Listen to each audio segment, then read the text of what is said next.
For centuries, readers have approached the opening of the Bible assuming they have the complete picture. Yet the original text contains a persistent gap, a missing piece that remains largely invisible in every modern translation. Genesis 1:1 is likely the most famous sentence ever written. In the beginning, God created the heavens and the earth. Counting the words in the original Hebrew reveals something unexpected. Precisely in the middle of these 7 words sits a silent, untranslated 8th word. These 2 letters are Aleph and Tav, the very first and very last letters of the Hebrew alphabet. Modern linguistic consensus dismisses these letters as a direct object marker. To a grammarian, they are a functional necessity with no semantic meaning. This creates a logical friction. For a text believed to be a perfect divine construction, the idea of meaningless filler is difficult to reconcile. These characters function as a sophisticated cipher, intentionally placed by the original author to hold a meaning that grammar alone cannot capture. Early Talmudic scholars, such as Rabbi Akiva and Nahum Ish Gamzu, argued that divine speech is distinct from human speech. In their view, every particle in the Torah was placed with purpose. Rabbi Akiva categorized the Aleph Tav as a ribui, or an inclusion. He viewed it as a marker designed to amplify the meaning of the words surrounding it. Akiva noted a specific theological risk. Without this marker, the sentence structure could be misread to suggest that heavens and earth were actually names of the Creator, rather than things he made. Later mystical traditions linked this to the concept of tzimtzum. This describes a profound cosmic process where the infinite God contracted himself to create a void for physical existence. The Aleph Tav serves as the definitive boundary of this contraction. It marks the separation between the infinite nature of the Creator and the finite boundaries of the creation. For these ancient mystics, the letters were the physical proof of God's presence and self-limitation within the text itself. This Hebrew anomaly finds a direct parallel in the New Testament.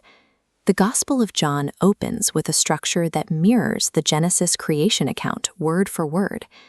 John introduces the Creator as the Word, the Logos in Greek, or the Memra in the Aramaic traditions. This raises a historical question. While John places the Word at the very beginning of creation, the standard translation of Genesis contains no such reference. The resolution appears in the book of Revelation.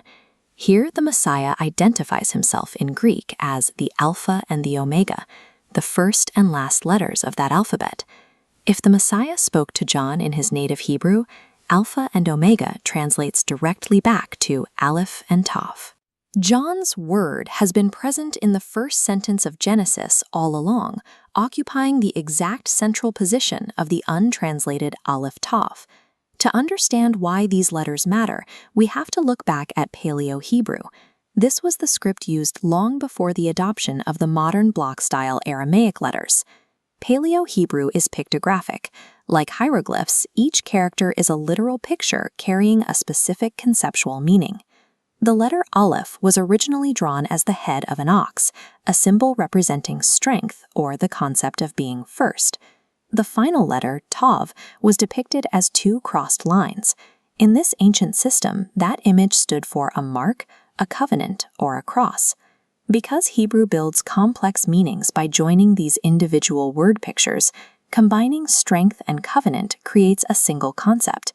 When read together, these pictographs describe the strength of the covenant, or the strength of the cross.